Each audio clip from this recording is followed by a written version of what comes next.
और आप देख रहे हैं ब्रीफ बाइट्स। साइकोलॉजी के जरिए इंसानी व्यवहार को समझने की एक छोटी सी कोशिश। आज की ब्रीफ बाइट्स का टॉपिक है आदमी कैसे नए रिलेशनशिप्स में गड़बड़ कर देते हैं। ये जो इशू है ना, ये बहुत कॉमन है। इस एपिसोड में मैं बताऊंगा प्रॉब्लम क्या है, क्यों प्रॉब्लम है, और तुम मेल व्यूअर क्या कर सकते हो ताकि एक प्रॉमिसिंग रिलेशनशिप जल्दी खत्म ना हो। चलो शुरू करते हैं। डेवलपमेंट साइकोलॉजी का शॉर्ट डिटेल समझने के लिए कि मैन अर्ली डेटिंग फेज में कैसे फंबल करते हैं, हमें थोड़ा सा डेवलपमेंट साइकोलॉजी के बारे में जानना पड़ेगा। अर्ली 20th सेंचुरी में डेवलपमेंट साइकोलॉजिस्ट मार्गरेट मैलर ने एक फेज डिस्क्राइब किया था जिसे बोला जाता है रिप्रोचमेंट स्टेज। ये स्टेज होता है अप्रोक्सीमेटली 1.5 से 2.5 साल के बच्चे में। इस एज पर टोडलर चलना शुरू करता है, एनवायरनमेंट एक्सप्लोर करता है, दुनिया उसके लिए फैसिनेटिंग होती है, सब कुछ नया होता है, उसको एक्सप्लोर करना है, सीखना है, ग्रो करना है। ये लाइफ का नेचुरल इंस्टिंक्ट है। लेकिन प्रॉब्लम ये है, बच्चा अभी अभी समझना शुरू करता है कि वो अपनी मदर से सेपरेट आइडेंटिटी है। उसको ऑब्जेक्ट परफॉर्मेंस का फुल साइकोलॉजिकल कंसेप्ट नहीं होता, और वो फिजिकली भी छोटा और वल्नरेबल होता है। सिचुएशन थोड़ी ट्रिकी होती है। टोडलर क्या करता है?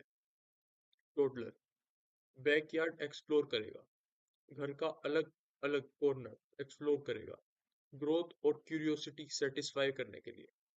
लेकिन जैसे ही बच्चे अपनी माँ को देख नहीं पाता या उसकी आवाज सुनाई नहीं देती, उसको इनसिक्योरिटी और डर फील होने लगता है। मम्मी अभी भी है, कहीं वो मुझे भूल तो नहीं गई। तब बच्चा भाग के वापस जाता है अपनी माँ के पास। ध्यान देने वाली बात है, वो माँ के पास टाइम स्पेंड करने नहीं आता, वो सिर्फ कंफर्म करने आता है कि माँ अभी भी एग्जिस्ट करती है। इसलिए मलर ने बोला था, पेरेंट्स को सिक्योर बेस बनना चाहिए, माँ होम बेस होनी चाहिए। बच्चा जब इनसिक्योर फील करे, वापस आए रीएश्योरेंस लेने, फिर रीएश्योरेंस मिलती है, फिर एक्सप्लोर करने भाग जाए। ये स्टेज एक बैक एंड फोर्थ रिदम होती है, दूर जाना, वापस आना, फिर दूर जाना, फिर वापस आना। ये डेटिंग से कैसे रिलेटेड है? इंटरेस्टिंगली ये stage early dating courtship process से काफी मिलती है। अर्ली डेटिंग में भी होता है, कभी क्लोजनेस, कभी डिस्टेंस, कभी मिलना, कभी स्पेस लेना।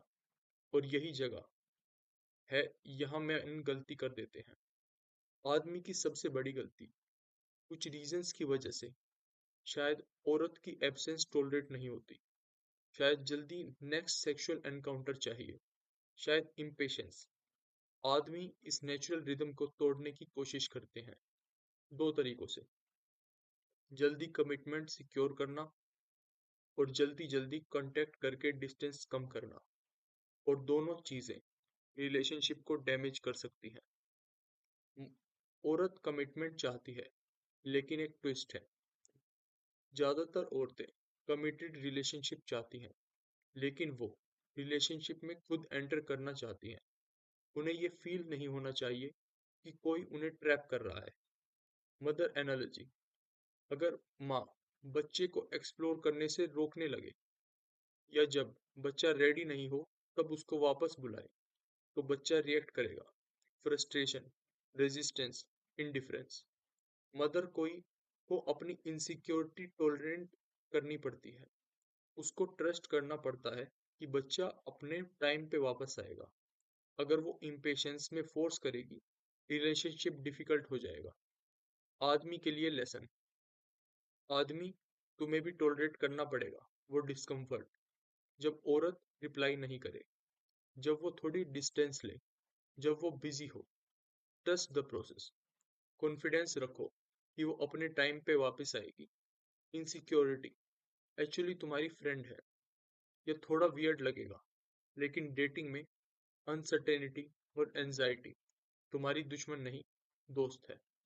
जैसे टोडलर इनसिक्योरिटी फील करता है और अपनी माँ के पास वापस आता है, वैसे ही औरत को कभी कभी तुम्हारी याद आनी चाहिए। उसको वंडर होना चाहिए वो क्या कर रहा होगा, क्या वो अभी भी इंटरेस्टेड है। अगर ये इमोशंस नहीं होंगे तो वो नेचुरली वापस आने के लिए मोटिवेटेड नहीं होगी। Biggest mistake, over reassurance. मैं यहाँ फिर गलती करते हैं। डेट के बाद, कल बहुत अच्छा लगा, मैं तुम्हें बहुत पसंद करता हूँ, मैं तुमसे फिर मिलने का वेट नहीं कर सकता। सुनने में स्वीट लगता है, लेकिन ये इंस्टेंट रीअश्योरेंस दे देता है बिना इंटरेक्शन के। टोडलर को रीअश्योरेंस लेने के लिए माँ के पास फिजिकली जाना पड़ता है, और तुम यहाँ रीअश्योरेंस फ्री डिलीवरी में दे रहे हो। रिजल्ट, इंटरेक्शन अननेसेसरी हो जाता है। एब्सेंस का गिफ्ट। लोगों को कभी कभी तुम्हारी एब्सेंस का गिफ्ट देना जरूरी होता है, क्योंकि रीयूनियन तभी पॉसिबल है जब सेपरेशन हो। अगर कोई कभी जाता ही नहीं तो रीयूनियन का एक्साइटमेंट ही नहीं होता। Early dating rule. Early stages में आइडियली औरत को थोड़ा अनश्योर फील होना चाहिए कि तुम क्या फील करते हो।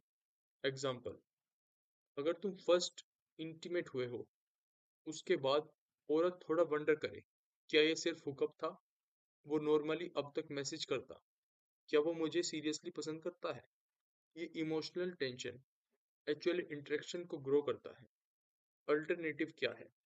फोर्स करना, पुश करना, चेज करना, और हम सब जानते हैं वो यूजुअली कैसे खत्म होता है।